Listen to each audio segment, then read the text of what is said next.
Welcome to the presentation of the financial statement analyst for Wiki and Jason's family. This presentation was prepared by Songkiao Wang and Jiayin Xu. I'm Songkiao Wang. It's my pleasure to present this presentation for you. Now, let's start. Here is the monthly cash flow statement and the balance sheet. Here are highlight three data.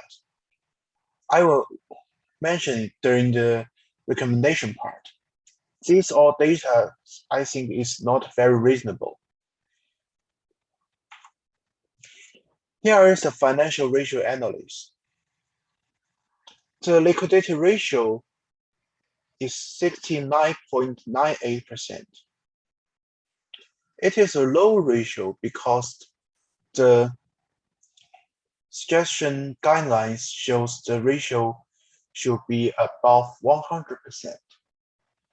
This ratio means if their income stopped, how many months they can pay the debt with their saving. That's why 69.98% is not healthy. The asset to debit ratio is 1.74. I mark it with green because it's a healthy ratio. It's not too low, but in fact, from the balance sheet, we can see the liquid of the asset is not enough. The investment asset to total asset ratio is 24.98%. It is higher than the suggestion guidelines. For a couple in 30s,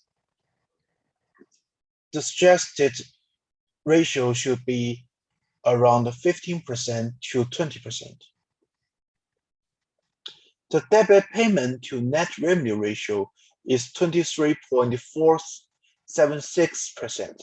It is a little bit high to the guidelines. It shows they may have trouble with paying debt, but the probability is low.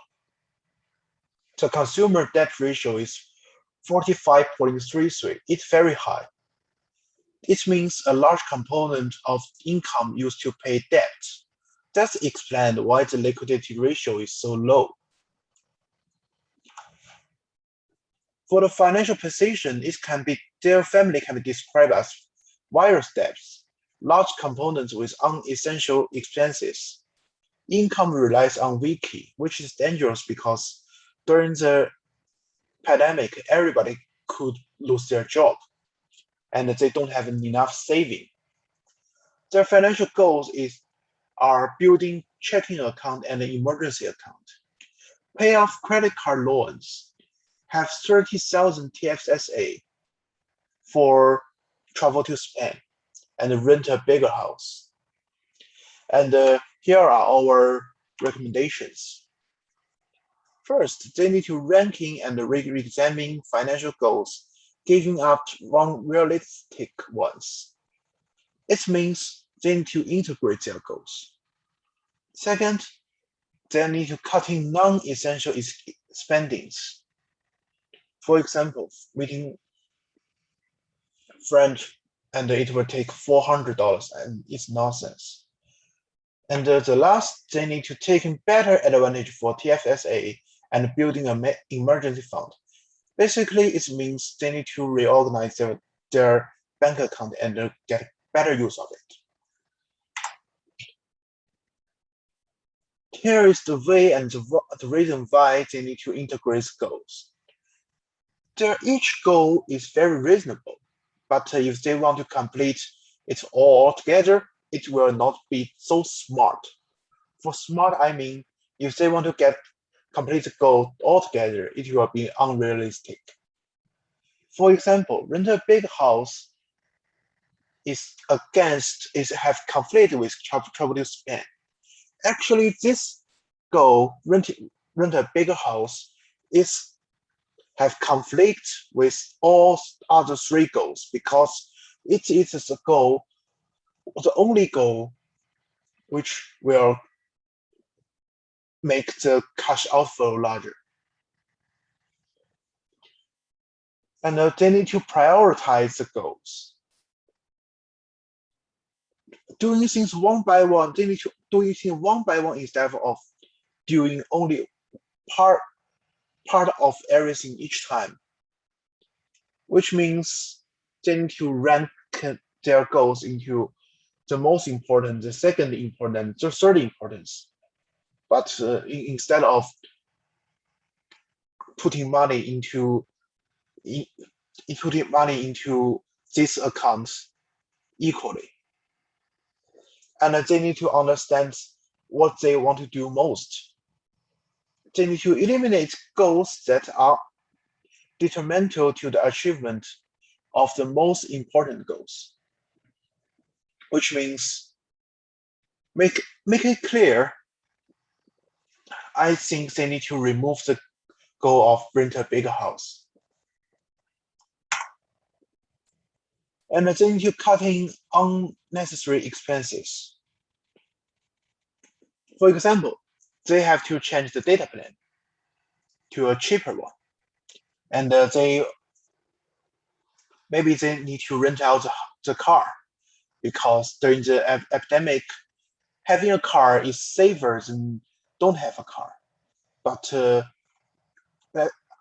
we can see the parking cost is too high for the family. So they can keep the car, but they have to use the car to get some money. And I suggest them to move into a cheaper house or find a roommate if possible, because the rent is a little bit too high for their family compared to their income. And they need to pay off credit card debt, because the credit card debt is too high to the family. No matter how much money they invest on other things, the credit card interest is always will be higher than the invested things interest rate, which means the invest things is not that useful for getting more money for the family. Stop payment is the way to get more money. Saving is earning, right? And spend less money when going out with friends. As I mentioned, pay $400 each month to meet with friends is nonsense. It's too much money for the family compared to their income monthly. And they need to organize a bank account better. I think they can save emergency fund in TFSA. The code is sufficient, and save money in the TFSA can get more interest rate, right? More interest. And they need to pay off high interest loans as soon as possible. For example, credit card debit. They really need to stop the interest paid for the credit card, because it is too high, and the long-term expenses of the credit card debt will make their reach their goal slower. And they need to buy some reliable funds if possible, but after paying off the credit card debt. So that's all of my presentation. Thank you for listening. Thank you. Again, it's my pleasure to present this presentation for you.